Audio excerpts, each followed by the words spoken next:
আগের দিন তো আমার লুচি খেতে ইচ্ছে করছিল, লুচি মাংস আমি খেয়েছিলাম। তো আজকে আমার হাজবেন্ড বলছে আজকে ওর নাকি লুচি ঘুগনি খেতে ইচ্ছে করছে ব্রেকফাস্টে। তো আর কি আমি ঘুগনি এখানে রেডি করে ফেলেছি, আর একটা একটা করে ফুলকো ফুলকো লুচি ভেজে ভেজে তুলছি। আর লুচি ভাজাও কিন্তু পুরো ডান, আর প্রত্যেকটা লুচি না আজকে একদম সুন্দর সুন্দর ফুলেছে। তার জন্য কিন্তু মনে মনে খুব ভালোও লাগছিল। আর এখানে একটু আমি দোকানের টাচ দেওয়ার জন্য একটু পেঁয়াজ কুচি, লঙ্কা কুচি আর একটু লেবু নিয়ে নিয়েছি, আর সাথে কিন্তু বিট নুনও আছে। তো এখানে আমি হাজবেন্ডকে ঘুগনিটা বেড়ে দিচ্ছি। তো এটাকে আমি একটুখানি দোকানের মতন করে সাজিয়ে দেওয়ার চেষ্টা করছি, জানি না কিরকম হবে।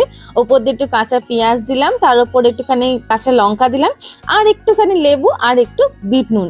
এসব দেখে হাজবেন্ড বলছে আমি তো শুধু লুচি ঘুগনি চেয়েছিলাম, তুমি তো আমাকে দারুণ ভাবে সাজিয়ে দিয়েছো। ও কাদের কাদের ব্রেকফাস্টে লুচি পরোটা এসব খেতে খুব ভাল লাগে, আমার আর আমার হাজবেন্ডের কিন্তু খুব ভাল লাগে, বাট সবসময় তো খাওয়া উচিত না। বাট মাসে একবার দুবার কিন্তু চলতেই পারে, কোনো অসুবিধা নাই আমার মতো। যাই হোক, সকাল সকাল যদি এরকম ব্রেকফাস্ট একটা চোখের সামনে থাকে তাহলে আর কি ওয়েট করা যায়? আমি তো একদমই পারি না। আর লুচি ঘুগনি সঙ্গে সঙ্গে আমি লুচি ঘুগনি পেঁয়াজ লঙ্কা সব একসাথে মিশিয়ে নিলাম। এত ভালো লাগছিল, লেবু আর বিট নুনও ছিল। কারা কারা আমার মতন লুচি খেতে পছন্দ করেন জান।